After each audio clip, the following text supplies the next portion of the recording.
ورحمة الله وبركاته. انت كصانع محتوى من حقك ان انت تعمل فيديو محترم، او على الاقل ان انت تلاقي الادوات اللي تمكنك من ان انت تعمل فيديو جيد. من ضمن الادوات دي مثلا ان انت تحط حبة مؤثرات صوت تساعدك في المحتوى اللي انت بتقدمه، او ان انت مثلا تحط موسيقى في الخلفية تدعم الفيديو بتاعك.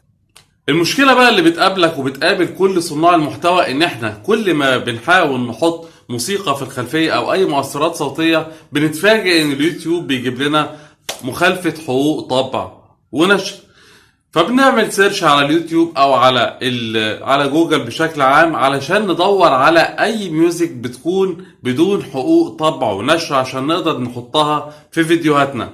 وكمان بنلاقي ان في ناس كتير عملوا فيديوهات عن بعض المواقع اللي بتقدم ميوزك بدون حقوق طبع ونشر، وفعلا المواقع دي بتقدم حاجات بدون حقوق طبع ونشر.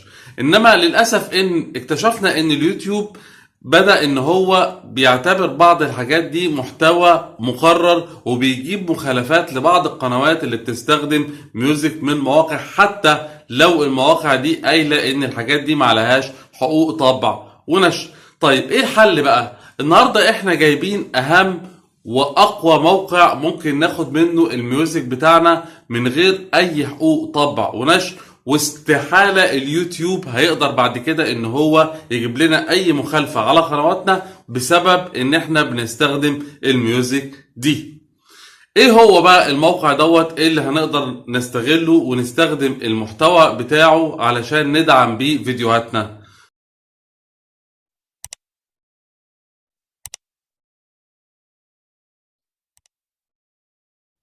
باختصار بقى هو المكتبة الصوتية لليوتيوب.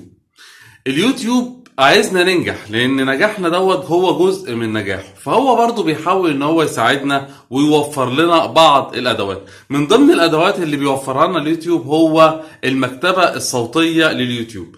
المكتبة الصوتية دي فيها يعني اعداد كبيرة جدا من المقاطع الموسيقية وكمان المؤثرات الصوتية. يعني انت لو عايز تحط مؤثر صوتي مثلا لصوت مية او مثلا لفتحة باب او ايا كان، هتلاقي اي مؤثر صوتي انت بتدور عليه هتلاقيه في المكتبة الصوتية لليوتيوب، وكمان بالمدة اللي انت محتاجها. يعني انت لو محتاج ميوزك مثلا مدتها دقيقة هتلاقي 2 3 10، اي مدة انت محتاجها هتلاقيها في المكتبة الصوتية لليوتيوب. ده مش بس كده، ده كل يوم تقريبا المكتبة الصوتية لليوتيوب بيحصل عليها تحديثات من اليوتيوب وبينزل لك كمان حاجات جديدة.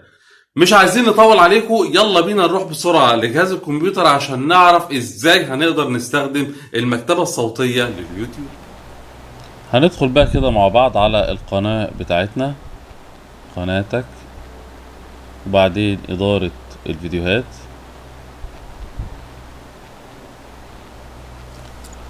هنروح بقى هنا، هننزل تحت كده شوية لحد ما نوصل عند مكتبة الملفات الصوتية، هندوس عليها علشان ندخل على الكنز. هنا بقى عندنا زي ما انتم شايفين كده هو مديني موسيقى مجانية وتأثيرات صوتية. تمام، اي بقى حاجة انا عايزها هقدر ان انا اخش هنا في البحث واكلك كده علشان اعمل بحث عليها. هو هنا بيقول لي عايز تعمل بحث بايه، يعني عنوان المقطع الصوتي او مثلا النوع اللي انت محتاجه. لو دوست على النوع هنا هيديني بقى عايز موسيقى شبابي، موسيقى اطفال، موسيقى سينما، موسيقى العيد، وهكذا. طيب ماشي، لو انا دوست على اي حاجة فيهم يعني فلنفترض قلت موسيقى اطفال مثلا، هعمل تطبيق. هنا بقى في النوع بص بقى كل الموسيقى اللي عندي هي موسيقى للاطفال. طيب فلنفترض بقى ان انا عايز مثلا موسيقى يعني مرتبطة بحالة مزاجية، هيقول لي بقى عايزها مبهجة، هادية، مؤثرة، درامية، وهكذا. يعني هختار اي حاجة انا محتاجها، هدوس تطبيق، هيروح جايب لي كله على حسب. اهو هنا مثلا الحالة المزاجية، اهو انا اخترت مبهجة، هتلاقي كله الحالة بتاعته مبهجة. طيب ممكن اعمل ايه كمان؟ ممكن كمان نعمل سيرش على اسم الفنان او على المدة. طيب جميل.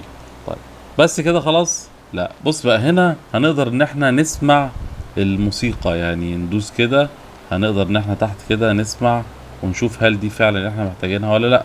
طب لو مش هي، اخد مثلا واحدة تانية كده تحتها